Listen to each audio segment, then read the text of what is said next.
할렐루야, 반갑습니다. 교회 소식을 먼저 알려드립니다. 주보를 참조해 주시기를 바랍니다. 코로나19 질병이 여전히 어려운 가운데 있죠. 4차 유행을 얘기할 정도로 좀 염려들을 또 하고 있어요. 각별히 개인적인 위생 관리들 잘 하시기를 바라고, 어려운 때에 나라와 민족을 위해 기도를 부탁을 드립니다. 예배 자리들을 조절해 주시고요.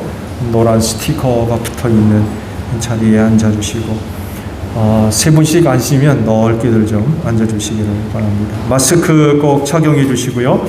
혹 잊어버리신 분들이 계시더라도 그냥 오시면 교회에서 제공해 드릴 수 있으니까 어려워하지 마시고 오셔서 부탁을 해 주시기를 바랍니다. 발열 체크들을 하시죠? 발열 체크 꼭 하시고요.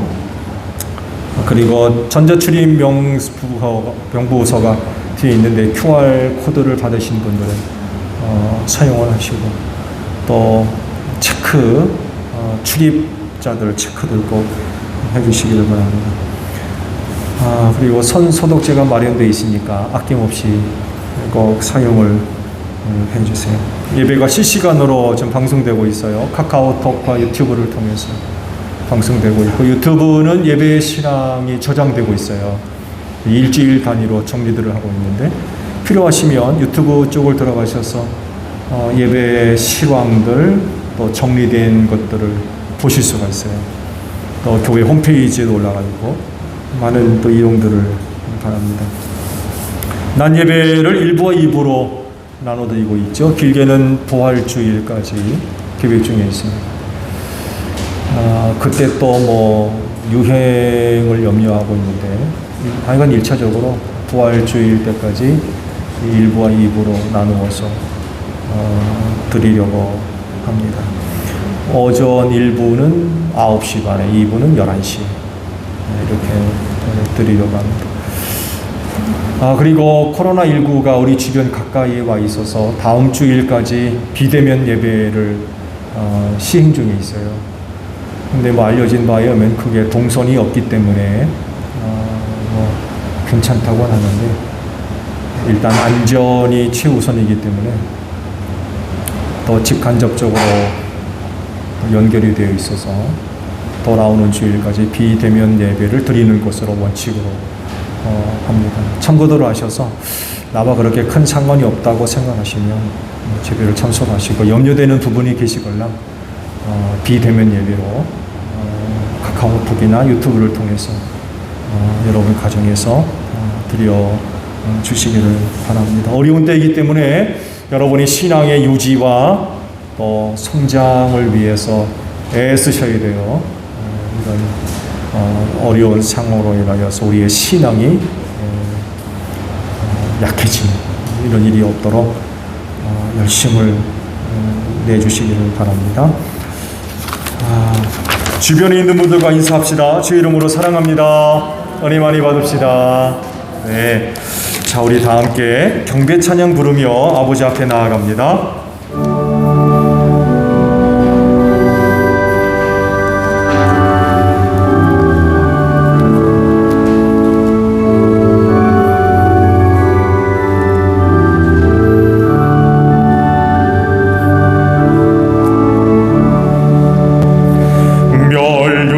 벗어서 주 앞에 드리세.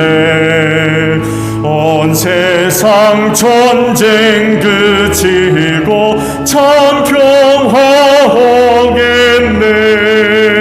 주 보좌 앞에서 온 백성 엎드려 그 한량없는 영광을 늘 찬송합니다. 아멘. 먼저 하나님께 감사드립니다. 어려운 때에 눈동자와 같이 지켜주시고 넘어지지 아니하도록 붙잡아 주시며 생명길로 구원의 길로 인도하셔서 오늘 귀한 주일을 지켜 아버지 앞에 예배케 하시니 진정 감사를 드립니다. 여러 상황 속에서 교회로 걸음을 옮기지 못하고 또 각 처소에서 예배하는 가정들을 기억하시고 동일한 은혜들로 함께 하셔서 먼저는 저희들의 예배를 통하여 하나님 영광 받으시고 예배하는 자리에 성령의 기름 부으심으로 함께 하셔서 아버지께서 주시는 은혜로 충만한 복된 시간 되어지게 하옵소서. 성령님과 함께 드리는 신령한 예배가 되기를 원합니다. 성령의 기름 부으심으로 함께 하시며 순서마다 성령께서 주관하셔서 오늘 우리가 부르는 노래가 신령한 노래가 되게 하시며 신령한 기도가 되게 하시고 특별히 신령한 말씀이 되어지게 하옵소서. 오늘도 저희가 드리는 예배를 통하여 하나님 아버지 홀로 영광을 받아 주시옵소서. 존귀하신 예수님의 이름으로 기원하옵나이다. 아멘. 회개 기도합니다.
오라 우리가 서로 변론하자.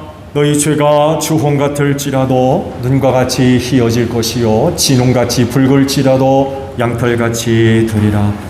이 말씀대로 진심으로 회개한 여러분의 모든 죄를 예수 그리스도의 십자가 연회로 용서하셨습니다.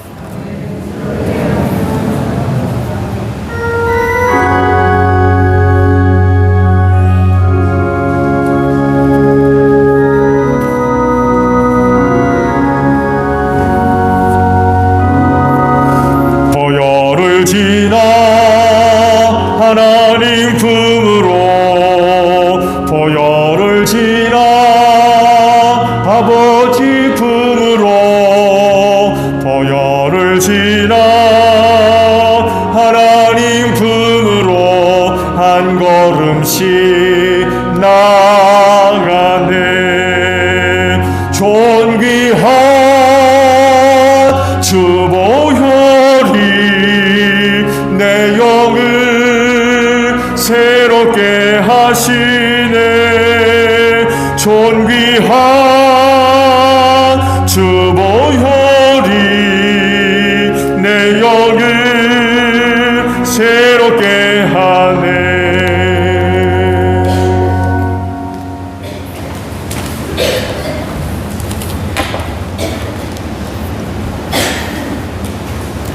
완전하시고 의의 길로 인도하시는 여호와 하나님께 감사와 찬양을 돌립니다. 부족하고 연약한 저희들 한 주간도 보살펴 주시고 지켜주셔서 감사드립니다. 이 시간 이 자리에 성령께서 함께 하셔서 우리의 예배를 도와주시고 우리의 예배를 받아 주시옵소서. 지극히 단순하고 평범한 일상이 얼마나 감사한지요. 그나마 이렇게 숨 쉴 수 있다는 것조차도 감사드립니다. 저희의 완악함으로 인하여 더 이상 아버지의 마음을 아프시게 하지 않기를 원합니다. 어린아이와 같이 순수하며 정결한 저희의 믿음이 되기를 원합니다. 목사님의 말씀을 통하여 저희를 정결케 해주시고 깨어있게 해주시옵소서. 한 주간도 진리의 길로 인도해 주시옵소서. 아버지의 눈길과 아버지의 마음이 항상 이곳에 있기를 간절히 원하오며 예수 그리스도 이름으로 기도드렸습니다. 아멘.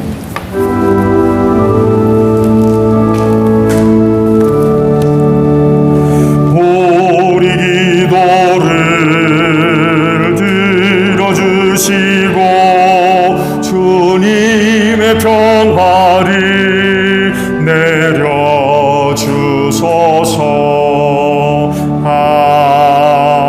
아멘.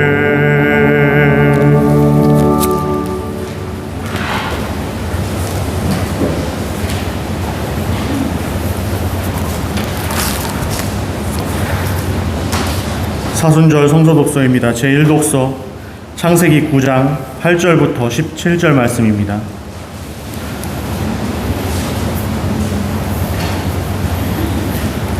창세기 9장 8절부터 17절 말씀입니다.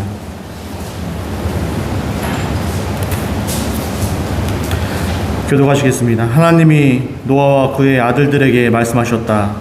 이제 내가 너희와 아이 뒤에 오른 자손에게 직접 언약을 하겠습니다.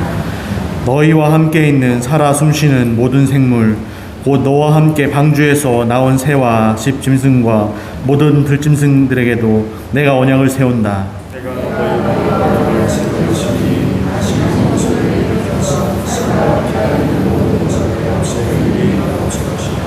땅을 파멸시키는 홍수가 다시는 일어나지 않을 것이다. 하나님이 말씀하셨다. 내가 너희 및 너희와 함께 있는 숨쉬는 모든 생물 사이에 대대로 세우는 언약의 표는 바로 무지개 내가 무지개를 푸른 수에 보내니 이것이 나와 내 사이에 있는 언약의 표가 될 것이다. 내가 구름을 일으켜서 땅을 덮을 때마다 무지개가 구름 사이에서 나타나면 나는 너희와 숨쉬는 짐승고 산과 피하는 모든 것과 하고 새우고 양을 기억하고 다시는 홍수를 일으켜서 산과 피하는 모든 것을 물로 먹지 않게. 무지개가 구름 사이에서 나타날 때마다 내가 그것을 보고 나 하나님이 살아 숨쉬는 모든 것을 곧 땅 위에 있는 살과 피를 지닌 모든 것과 세운 영원한 언약을 기억하겠다. 하나님이 노아에게 말씀하셨다. 그것이 땅의 살과 피를 지닌 모든 것과 더불어 세운 언약의 제2독서 베드로전서 3장 18절부터 22절입니다.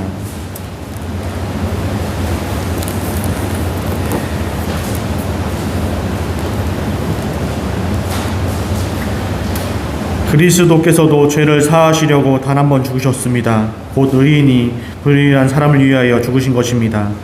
그것은 그가 육으로는 죽임을 당하시고 영으로는 살리심을 받으셔서 여러분을 하나님 앞으로 인도하시려는 것입니다. 그는 영으로 거기 있는 영들에게로 가셔서 사도하셨습니다. 그 영들은 옛적에 노아가 방주를 지을 동안에 곧 하나님께서 아직 참고 기다리실 때에 순종하지 않던 자들을 말하는 것입니다. 그 방주에 들어가 물에서 구원받은 사람은 겨우 8사람밖에 없었습니다. 그 물은 지금 여러분을 구원하는 세례를 미리 보여준 것입니다. 세례는 육체의 구원을 실시하는 것이 아니라 예수 그리스도의 부활을 힘입어서 수많은 양식이 하나님께 응답하는 것입니다. 다 같이 읽겠습니다.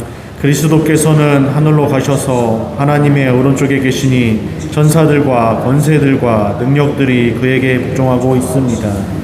이는 살아계신 하나님의 말씀입니다.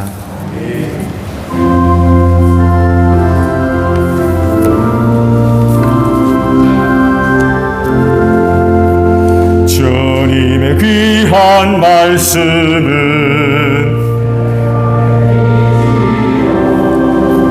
멍마른 사막 길에서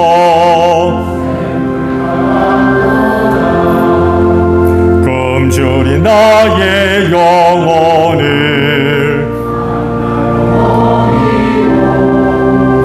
내 갈 길 밝게 비추니 그 말씀 귀하다.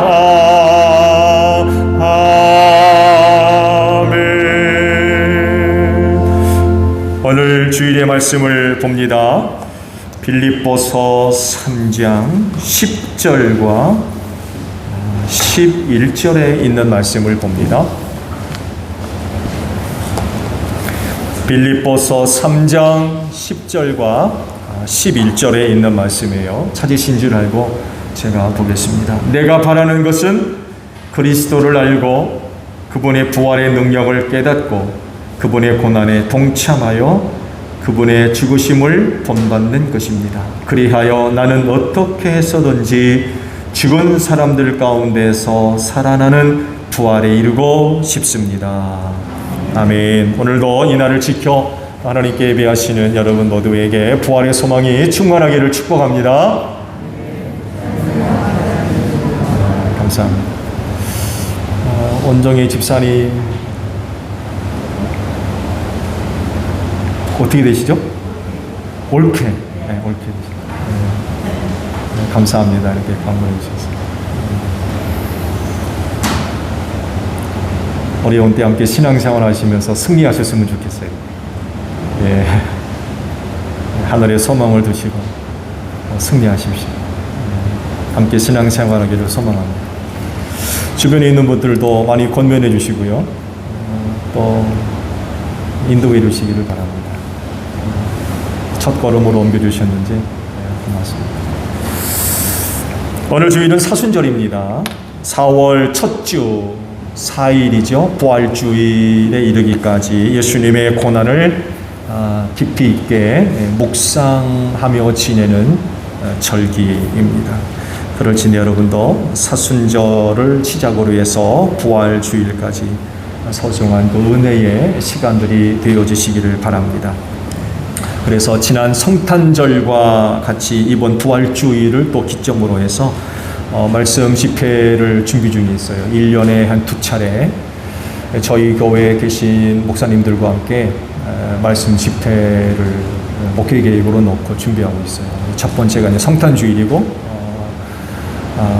한 번이 이제 부활주일입니다. 이번에도 네 분의 목사님들을 통하여서 부활과 관련된 말씀을 들으려고 합니다. 목사님들께 부탁을 드렸는데 준비되시는 대로 본문과 제목들을 저한테 연락을 해주시고요.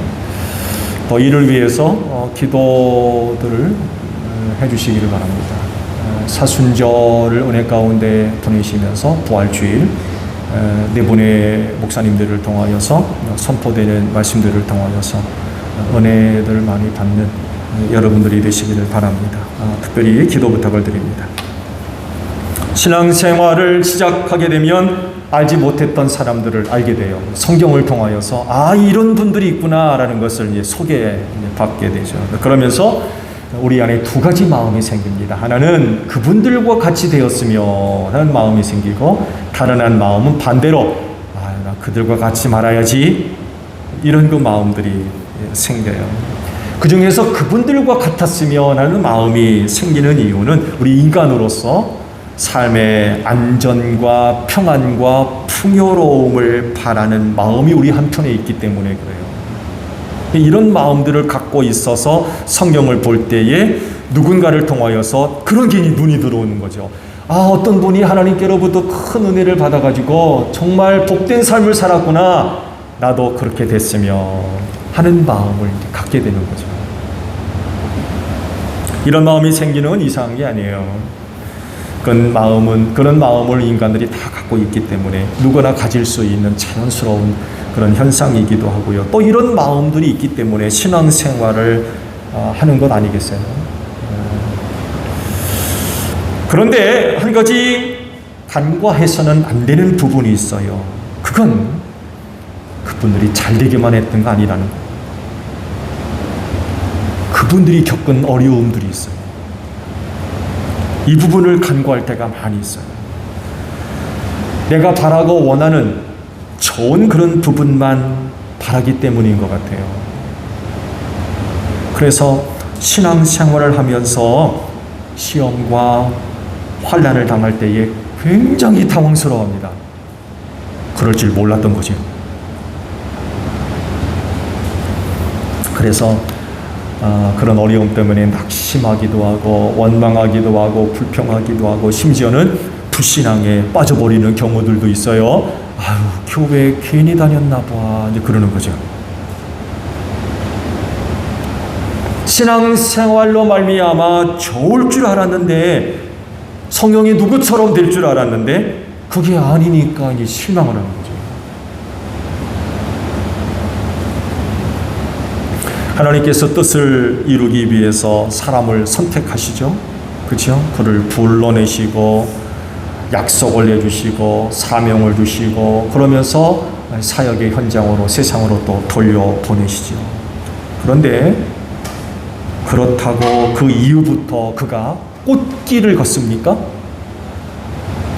하나님의 그런 은혜를 입었다고 그 이후로 그의 삶이 꽃길만 걷습니까? 꽃길만 걸었나요?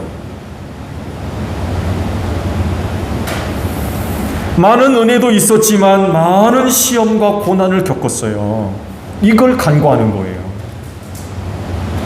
주님이 그러셨잖아요. 어떤 문으로 들어가라? 좁은 문으로 들어가라. 우리가 이 말씀을 묵상하면 결코 꽃길을 걸을 수 없어. 말씀드린 대로 많은 은혜도 있었지만 많은 고난도 겪어야만 했어요. 이 부분을 우리가 간과해서는 안 된다는 것입니다. 한 예로 믿음의 조상이라고 불리우는 아브라함을 한번 생각해 볼까요? 하란 땅에 정착하게 됐지요. 그의 조상들이 가나안으로 오려고 했어요. 말씀을 보면 가나안으로 오려고 하다가 그의 조상들이 하란 땅에 머물게 됐죠. 아브라함 시대에 이르러서는 아마 하란 땅에 안정적으로 정착을 했던 것 같아요. 어렵지 않게 살게 됐다는 얘기지요. 근데 그런 그에게 하나님께서 찾아오셔가지고 그를 통해 이루실 어떤 계획과 뜻을 일러주시죠. 그러면서 내가 지시할 땅으로 가라 한 그 땅이 바로 팔레스틴, 가나안 땅이었죠. 하나님께서 그 가나안 땅을 주겠다고 그랬고 많은 자손, 하늘의 별같이 바다의 모래와 같은 그런 후손들을 너에게 주겠다라는 약속을 하셨고, 그래서 아브라함이 그 약속을 받고 가족들을 데리고 이제 가나안 땅으로 이주를 했죠. 그런 그 약속을 해주시고 가라고 했으면 그 땅에서 잘 돼야죠. 잘 살아야 돼요. 근데 그랬는가요? 잘 살았어요? 얼마 안 가가지고 그 가나안 땅에 엄청난 기근이 임하게 됐죠. 살기가 너무 어려워가지고 이집트로 내려가잖아요. 얼마나 어려웠으면 그 땅을 버리고 이집트로 갑니까? 그럴 정도로 굉장히 심각한 고난을 겪었어요. 그뿐만이 아니죠. 바다의 모래같이 하늘의 별같이 자손들을 주겠다고 그랬는데 99세가 돼도 애가 없네. 그래가지고 겨우 100세가 돼서야 아들 하나 얻고 말았어요. 그런 일만 있는 게 아니죠. 친척 하나 있었던 롯도요, 가나안 부족 간에 전쟁이 벌어져가지고 포로로 붙들려 갔어요. 사병들을 데리고 가서 구출해 왔죠. 여러분 그거 가십니까? 그때까지만 해도 아브라함은요, 가나안 땅의 손님이었어요. 주인이 아니라. 그 롯을 구출하기 위해서 전쟁을 벌였는데 목숨 걸고 한 전쟁인 거 아세요? 그 전쟁에서 패하면 가문이 다 죽어야 돼요. 손님이었기 때문에 힘을 쓸 수가 없어요. 영향력도 줄 수가 없고요. 그리고 롯을 구출해내기 위해서 사병들을 데리고 가서 싸움을 벌였는데 목숨 걸고 한 싸움이었어요. 죽을 걸 각오하고. 그만큼 위험스러운 전쟁이었어요. 목숨 걸고 한 싸움이었어요. 자, 하나님께서 도와주셔서 롯을 구출해내긴 했습니다만 해도 만약에 그 전쟁에서 패했으면 가나안 부족들의 전부 몰살당하는 거예요. 말씀드리고 싶은 건 그거예요. 그런 약속을 받고 갔음에도 불구하고 목숨 걸는 일들이, 그런 일들이 있었어요.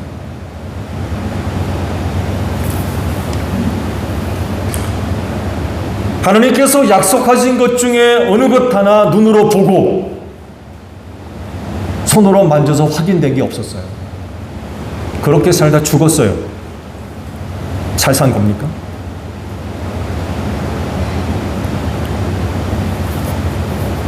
여러분은 아브라함 같이 되기를 바라세요? 그렇게 되기를 바란다고 하면 어떤 부분에서 그렇게 되기를 바라세요? 아브라함 말고도 성경에는 많은 사람들이 설교되고 있는데 그들과 같이 되기를 바라는 게 있습니까? 아마 있을 거예요. 나도 누구와 같았으면. 이런 바람들이 있을 거예요. 여러분 그게 뭡니까? 오늘 사순절에 주신 말씀, 사도 바울의 고백을 기록하고 있어요. 말씀을 자세하게 들여다보면 바울도 누구처럼 되기를 바래요. 나도 누구처럼 됐으면, 이런 바람을 갖고 있어요. 누구처럼 되기를 바라고 있어요? 맞습니다. 예수님입니다. 예수님처럼 되기를 바래요.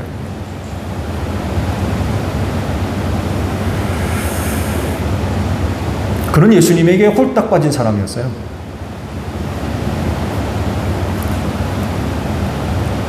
오늘 주신 말씀 위 7절에서 9절까지 말씀을 보면 바울이 당시 예수님에게 얼마나 빠져 있었는지를 알 수 있어요.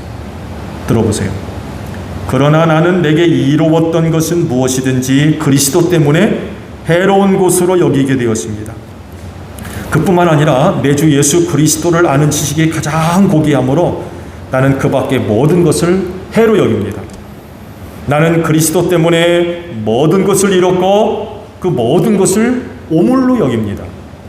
나는 그리스도를 얻고 그리스도 안에 있는 사람으로 인정받으려고 합니다. 라고 고백할 정도로 바울은요, 예수에게 푹 빠져 있었어요. 그가 이런 사람이 되었던 이유는 아마도 다마스쿠스에서 얻은 경험 때문인 것 같아요. 부활하신 예수님을 만났죠. 그 이야기를 조금 하면 그 다마스쿠스에 살고 있는 그리스도인들을 붙잡으려고 사람들을 데리고 가잖아요. 가다가 하늘로부터 훤히 자신을 둘러비치는 빛을 그가 보게 됐죠. 그러면서 음성을 듣습니다. 사울아 사울아 내가 어찌하여 나를 핍박하느냐. 그 말을 듣고는 주님 누구십니까? 나는 내가 핍박하는 예수다. 일어나서 성 안으로 들어가거나 네가 해야 할 일을 일러줄 사람이 있을 것이다. 일어났는데 앞이 안 보이는 거예요. 같이 갔던 사람들의 부축을 받아가지고 다마스쿠스 안으로 들어가서 물도 마시지 않고 3일 동안 금식하며 지내죠. 그러는 가운데 주께서 아나니아를 보내시죠. 사울에게로 가라. 아나니아 깜짝 놀라죠. 사울이 어떤 사람인 걸 알거든요. 또 그곳에 왜 와 있는지 알고 주님이 가라고 하시니까 가죠. 그러면서 앞 못 보는 사울에게 손을 얹고 이런 기도를 합니다. 형제 사울이여, 그대가 오는 도중에 그에게 나타나신 주 예수께서 나를 보내셨소. 그것은 그대가 시력을 회복하고 성령으로 충만하게 되도록 하시려는 것이요. 라고 하니까 눈에 비늘 같은 것이 떨어지면서 보게 됐다고 그러죠. 그리고 나서 세례를 받았어요. 그 후로 그는 다른 사람이 됐어요. 예수님 같이 되려고 하는 사람이 되었어요. 이런 사람이 있을 정도라고 하면 예수님은 대단한 삶을 사셨죠. 누군가가 그렇게 되기를 바랄 정도라면 대단한 무엇인가가 예수님에게 있는 거죠.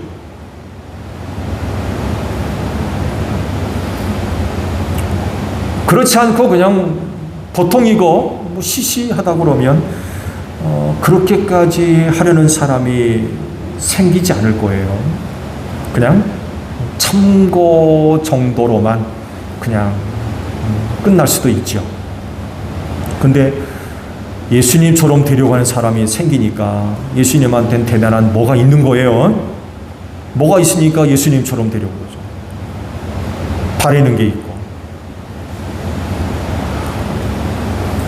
맞습니다. 예수님에게는요, 대단한 뭔가가 있어요. 다른 사람에게서는 도저히 찾을 수 없는, 또 기대할 수 없는 그 뭔가가 예수에게 있었던 거예요. 그러면 바울은 뭘 바랐던 걸까요? 오늘 주신 말씀 10절 그 상반절을 보게 되면 내가 바라는 것은 이라고 말씀을 시작해요. 그에게 바라는 것이 생겼다는 거죠. 예수 때문에. 예수로 인하여서 없었던 바람이 생겼다는 거예요. 그게 뭘까요? 말씀을 자세하게 보면 뜻밖의 것을 우리가 발견할 수 있습니다. 일반적으로 사람들이 바라는 것과 전혀 다른 거예요. 앞서 말씀을 드린 대로 인간이기 때문에 바라는 것들이 있는데 거의 대부분이 삶의 안정과 편안함과 풍요로움이에요. 인간이기 때문에 어쩔 수 없어요. 이런 것들이 신앙의 한 부분을 차지하고 있기도 하고요. 이런 것들을 생각하면 바울에게서 발견되고 있는 그 바람이 정말 뜻밖의 것이에요. 일반적으로 사람이 바라는 것과 다른 것을 그가 바라고 있었다는 거죠. 10절 하반절에 그것을 기록하고 있어요. 그분의 죽으심을 본받는 것입니다 라고 말씀을 하고 있어요. 내가 바라는 건 예수의 죽음을 본받는 거다. 그러니까 나도 예수와 같은 죽음을 죽겠다는 겁니다.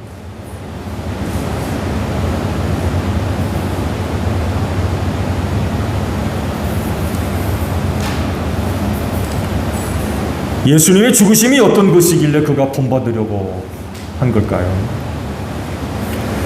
여러분 아시듯이 태어나면 죽어요.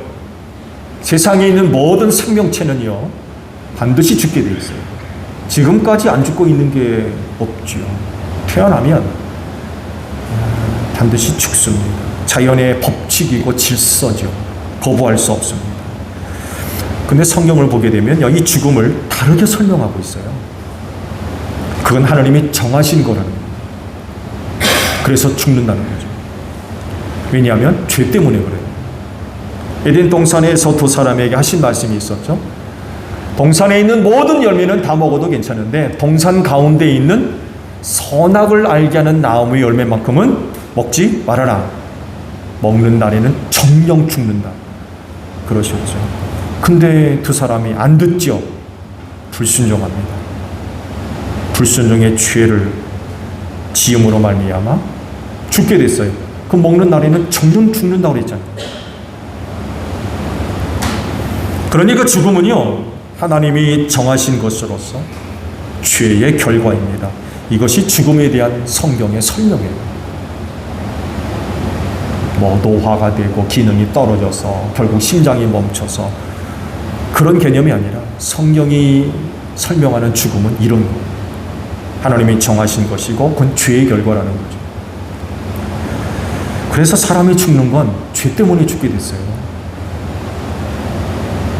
그리고 모든 사람이 죽잖아요. 이건 뭘 얘기합니까? 모든 사람이 다 죄인이라는 얘기예요. 그러면 예수님의 죽음은 어떤 것입니까? 바울이 이 죽음을 본받고 싶다고 했는데 예수님의 죽음은 다른 겁니까? 맞습니다. 예수님의 죽음은 달라요. 어떤 사람의 죽음과 다릅니다.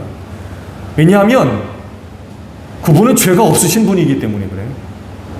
앞서 말씀을 드린 대로 모든 사람이 죽는 이유는 죄 때문에 죽게 돼 있잖아요. 그러나 예수님은 죄가 없으신 분이에요. 그러니까 죄 때문에 죽은 분이 아니라는 거예요. 요한일서 3장 5절에 여러분이 아는 대로 그리스도께서는 죄를 없애려고 나타나셨습니다. 그리스도는 죄가 없으신 분입니다 라고 말씀을 하세요. 이 말씀대로 예수는 죄가 없는 분이에요. 그러니까 말씀드린 대로 예수님은 죄 때문에 죽은 게 아니에요. 오히려 죄를 없애려고 죽으신 거죠. 즉 죄인이 죽어야 할 죽음을 대신해서 죽으신 거예요. 죄의 문제를 해결하고 그것을 없애려고 죄 없는 분이 대신 죽은 거죠. 그래야만 효과가 있기 때문에 그래요.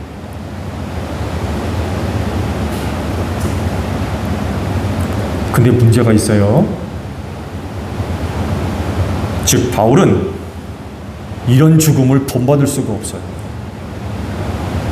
왜냐하면 죄를 없애려고 죽는 죽음은 오직 한 분 예수 그리스도만이 하실 수 있기 때문에 그래요. 죄가 없는 유일한 분이에요. 그러나 바울은 죄인입니다. 그래서 예수님과 같은 죽음을 죽을 수 없어요. 그럼에도 불구하고 나는 예수의 죽음을 본받고 싶다고 그러거든요. 무슨 얘기예요?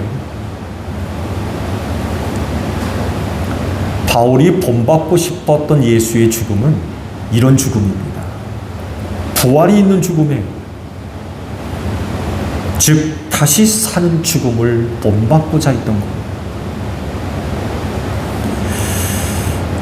여러분, 죽음이라고 해서 다 같은 죽음이 아닌 것을 아시죠? 여러분, 죽음이라고 해서 다 같은 죽음이 아닙니다. 죽음에는 크게 두 종류가 있어요. 하나는 영원히 죽는 죽음이 있고요. 다른 하나는 영원히 사는 죽음이 있어요. 예수님의 죽음은 바로 영원히 사는 죽음을 죽으신 거죠. 영원히 죽으려고 죽은 게 아니라 영원히 살려고 죽으신 거예요. 왜? 부활하셨기 때문에. 부활이 있는 죽음이기 때문에. 다시 사는 죽음이 있었기 때문입니다. 바울이 바로 이 죽음을 본받으려고 했던 거예요. 그렇진데 우리 제1교회 성도 여러분도 예수님과 같이 부활이 있는 죽음, 영원히 사는 죽음을 본받으시기를 바랍니다. 여러분, 우리 예수님과 같이 죽읍시다. 우리는 예수님과 같은 죽음을 죽어야 돼요. 영원히 살기 위해 죽는 죽음이 있어야 된다는 거죠. 이걸 바울이 본받으려고 했던 거예요.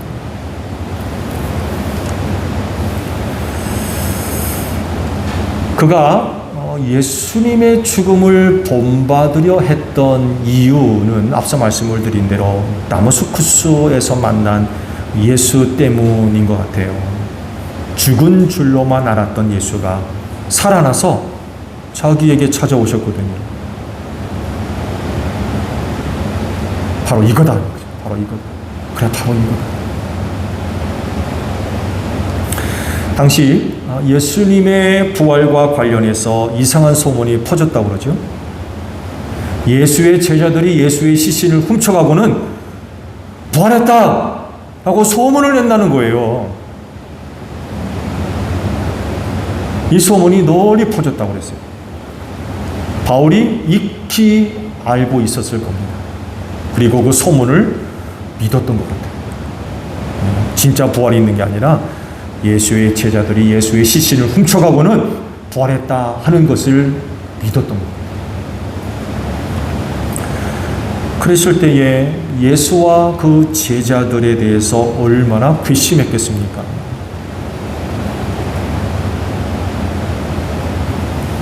더욱이 그는요, 죽은 자의 부활을 믿는 바리새파 사람이었어요. 부활을 모르는 사람이 아닙니다. 그는 죽은 자의 부활을 믿는 바리새파 사람. 유대 사회에 영향력을 끼쳤던 여러 파들이 있죠. 그 중에 한 가지가 제사장의 무리인 사두개인들이 있었죠. 정치 집단이죠. 이들은 부활을 믿질 않아요. 근데 실질적으로 유대 사회에 영향을 끼쳤던 바리새파 사람들은 이 부활을 믿는 사람이었어요. 사도 바울이 바로 이 부활에 믿는 바리새파에 속해 있는 사람이었어요. 그 부활을 모르는 사람이 아니었다는 거예요. 그러나 그럼에도 불구하고 앞장서서 예수와 그의 제자들과 예수 믿는 사람들을 얼마나 핍박했는지 몰라요. 아주 그냥 앞장서서 발벗고 나섰어요. 초대교회엔 아주 유명한 사람이었어요. 나중에 바울이 회심을 하고 교회 안으로 들어왔을 때에 사도들이 어떻게 합니까? 안 믿었어요. 저거 믿는 척하고 들어와가지고는 해를 끼칠까 봐서 바울을 믿으려고 하지를 않았어요. 상당 기간 오랫동안 됐습니다. 이게 말씀에는 바나바에 의해서 중개가 돼서 영접하는 그런이 있었지만 그가 예루살렘 공의회가 이루어 전까지 사도 바울의 고백에 의하면 그렇지를 않아요. 사도들로부터 교회로부터 인정받기 시간이 상당 기간 오래 지속했습니다. 굉장히 어려운 시간을 보냈어요.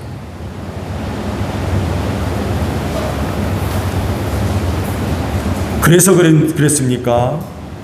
자신도 부활을 믿는 바리새파 사람들이었기 때문에 그런 헛된 소문이 도니까 예수에 대한, 교회에 대한, 예수 믿는 사람들에 대한 감정이 굉장히 상했던 것 같아요. 이 나쁜 놈들 하고선 아주 앞장서가지고 그렇게 핍박을 했었던 것 같아요. 근데 그랬던 사람인데 부활한 예수가 찾아와서 만나니까 이건 충격이 이만저만이 아니었을 겁니다. 생각해 보십시오. 얼마나 놀랐겠습니까? 그런 경험도 누구나 있는 경험도 아니고 환한 빛이 비치고 하늘에서 음성이 들리는데 사울아 사울아 내가 어찌 나를 핍박하느냐 누구십니까 하니까 그러잖아요. 나는 내가 핍박하는 예수다. 얼마나 놀랐으면 다마스코스 하나 들어가지고 물도 안 마시고 3일 동안 금식하며 지냅니까? 신앙적으로 영적으로 고민이 컸다는 얘기예요. 그 부활의 예수를 만남으로 인하여서 갈등이 큰 거죠. 그러면서 엄청난 깨달음을 얻은 것 같아요. 말씀드렸죠? 아, 이거다. 바로 이거다. 바로 이거였구나.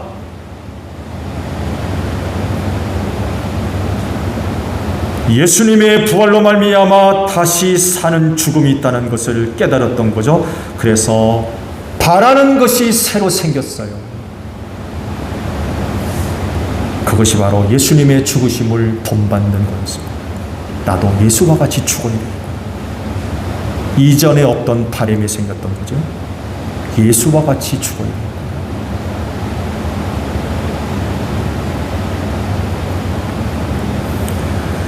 그렇진데 제1교회 성도 여러분, 여러분도 사도 바울과 같이 예수님의 죽음을 본받기를 바랍니다.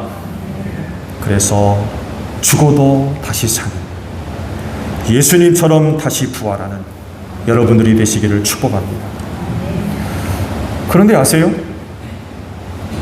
누구나가 다 예수님의 죽으심을 본받을 수 없어요. 그거 쉬운 일이 아니에요. 내가 예수의 죽으심을 본받는다고 해서 누구나가 다 예수를 본받을 수 없다는 거예요. 그거 쉽지 않은 일입니다.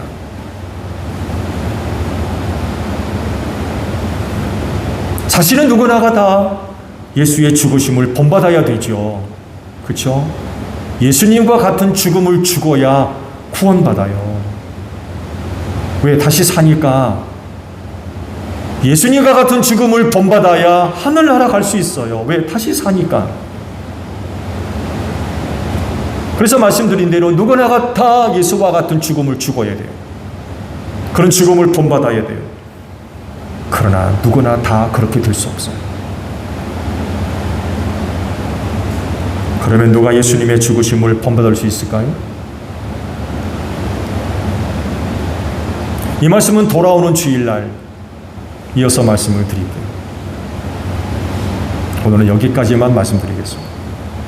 기도하겠습니다. 예수님의 죽으심을 본받는 저희들이 되게 하소서. 그리스도인으로서 바라는 것들이 많이 있지만 그 중에 제일은 예수님의 죽으심을 본받는 것입니다. 왜냐하면 거기에 다시 사는 은혜가 있기 때문에 그렇습니다. 예수님은 영원히 죽을 죽음이 아니라 다시 사는 죽음을 죽으셨습니다. 사도 바울이 이 죽음을 본받고자 했습니다. 오늘 우리도 예수로 말미암아 원하는 것들이 많이 있고 바라는 것들이 많이 있지만 그 중에 제일은 그분의 죽으심을 본받는 것입니다. 그렇진데 예수의 죽으심을 본받아서 우리도 예수와 같은 죽음을 죽게 하옵소서. 그러면 다시 살 줄로 믿습니다. 어려운 때 낙심하지 않게 하시고 늘 예수를 바라보며 예수를 본받아 사는 저희 모두가 되어지게 하옵소서. 예수님의 이름으로 기도하옵나이다. 아멘.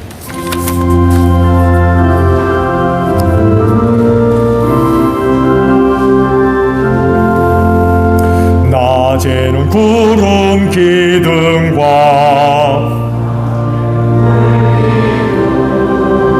주 백성 앞에 나타나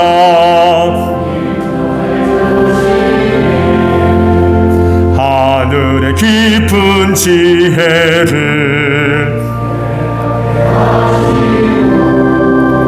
주 말씀 밝히 알도록 늘 도와주소서. 아멘. 주신 말씀 우리 생각하며 화답 찬양 우리 하나님께 드립니다.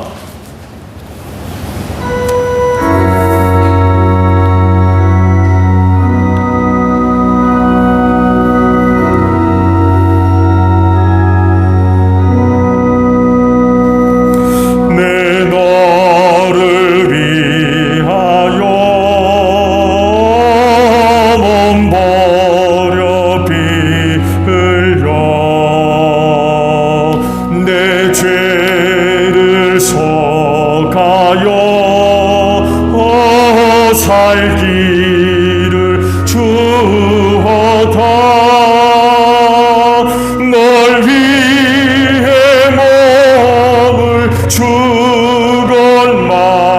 너는 주느냐.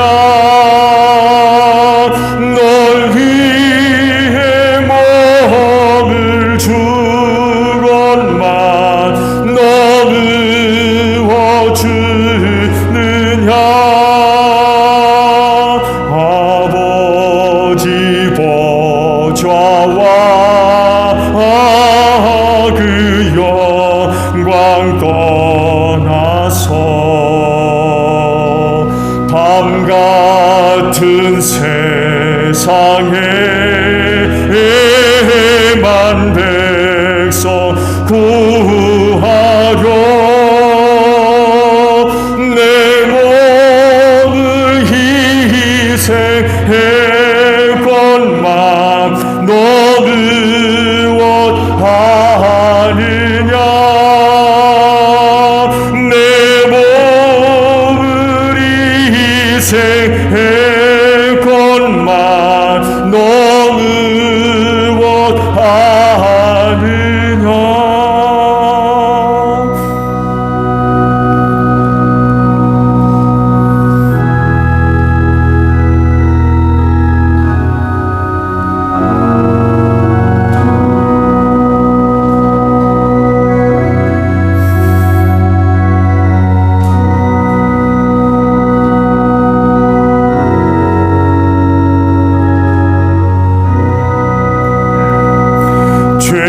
죄중에 빠져서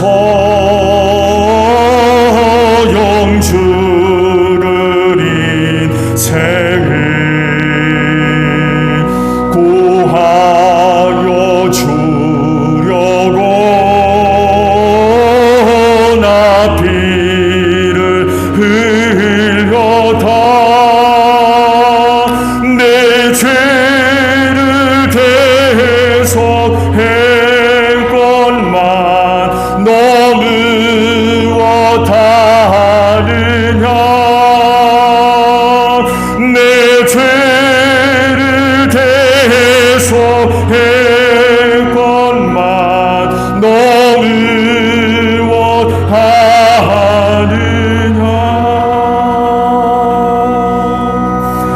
복음의 말씀을 나눕니다. 주께서 말씀하시길 네가 제단에 제물을 드리려 하다가 내 형제나 자매가 내게 어떤 원한을 품고 있다는 생각이 나거든 너는 그 제물을 제단 앞에 놓아두고 먼저 가서 내 형제나 자매와 화해하여라.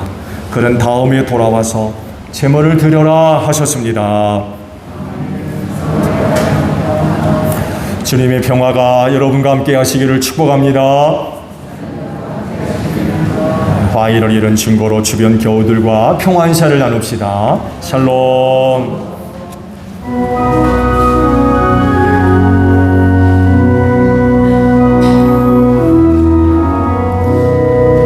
하나님 어린 양 세상의 죄를 없애시는 주여.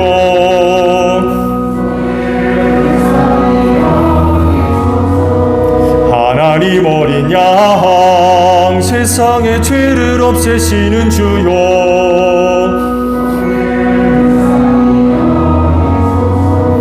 하나님 어린 양 세상의 죄를 없애시는 주여. 우리에게 평화를 주소서. 여러분, 성경이 이르기를 각자 마음에 정한 대로 해야 하고 아까워하면서 내거나 마지못해 사는 일은 없어야 합니다. 하나님께서는 기쁜 마음으로 내는 사람을 사랑하십니다 라고 하셨습니다.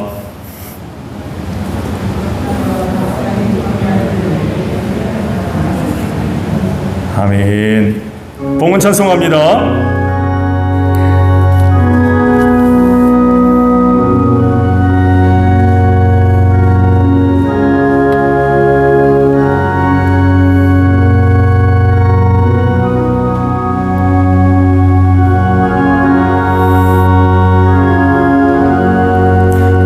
위하여 십자가에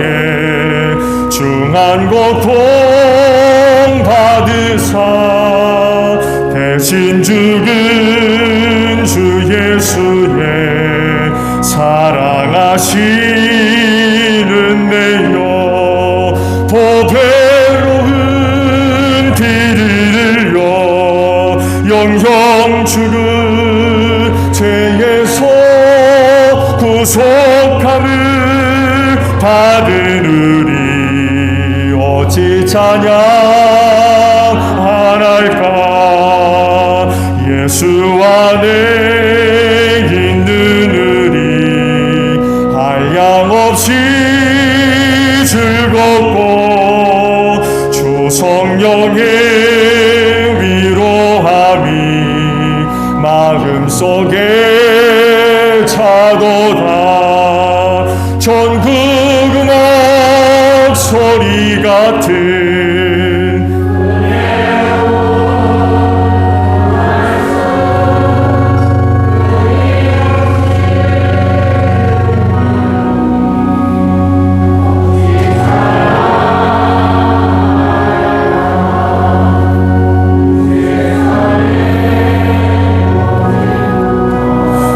쉬지 않고 불어도 주님 안에 보호받는 우리 마음 편하다.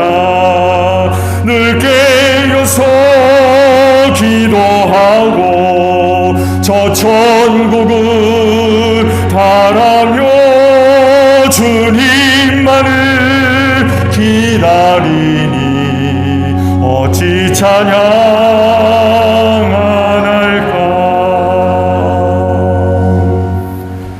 하나님 감사합니다. 한 주간의 삶을 돌아볼 때에 세상에 많은 사람들이 너무나도 힘들고 어렵게 살지만 많은 위기와 위협을 받고 있는 가운데 우리를 지켜주시고 또 보호하시며 인도하신 은혜를 힘입고 살았음을 이 시간 고백합니다. 어려움을 당하는 심령들도 있지만 아주 자빠지지 아니하도록 붙잡아 주시는 은혜도 있어 감사를 드립니다. 저들 낙심하지 않게 하시고 우린 또한 그 하나님으로 인하여 감사하게 하시며 용기를 갖게 하시고 희망을 갖게 하옵소서. 우리의 구원은 하나님께 있습니다. 우리를 이 어려운 때에 구원해 주실 줄로 믿습니다. 이 어려운 때를 참을 수 있는 믿음의 인내도 주실 줄로 믿습니다. 그래서 끝까지 참고 견디며 믿음 안에서 살아가고 믿음 안에서 승리하는 저희 모두가 될 줄로 믿습니다. 그 은혜와 사랑을 알기에 오늘도 아버지 앞에 올 때에 빈손으로 오지 않고 믿음으로 예물을 거룩히 구별하여 이 시간 아버지 앞에 드립니다. 오늘도 저희가 드리는 예물을 기쁘게 받으소서. 그 믿음에 복을 주시고 하나님의 은혜가 우리 안에 생명으로 채워지게 하시고 능력이 되게 하소서. 힘이 되게 하옵소서. 풍성한 사랑이 되게 하시고 넘치는 은혜가 되어지게 하소서. 그래서 넉넉하게 세상 이기게 하시며 저들 모두가 축복의 통로들로 소중하게 쓰임받아서 그 가정을 구하고 이웃을 살리며 주님의 몸인 교회를 건강하게 세워가는 복된 종들 되어지게 하옵소서. 피땀 흘린 예물 드렸습니다. 하나님의 영광과 뜻을 위해 잘 사용될 수 있도록 성령께서 인도하여 주시옵소서. 감사드리며 예수님의 이름으로 기도하옵나이다. 아멘. 파송 찬양합니다.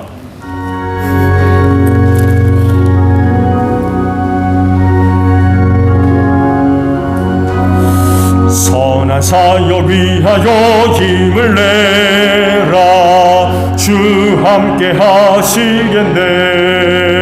주의 크신 사랑을 전파하며 복음의 빛 비춰라. 빛의 사자들이여 복음의 빛 비춰라. 죄노하는 밤 밝게 비춰라. 빛의 사자들이여 너희는 온 천하를 다니며 만민에게 복음을 전하라.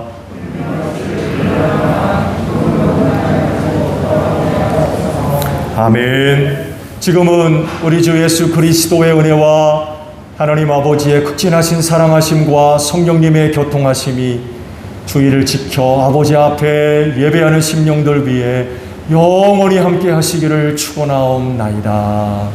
아멘.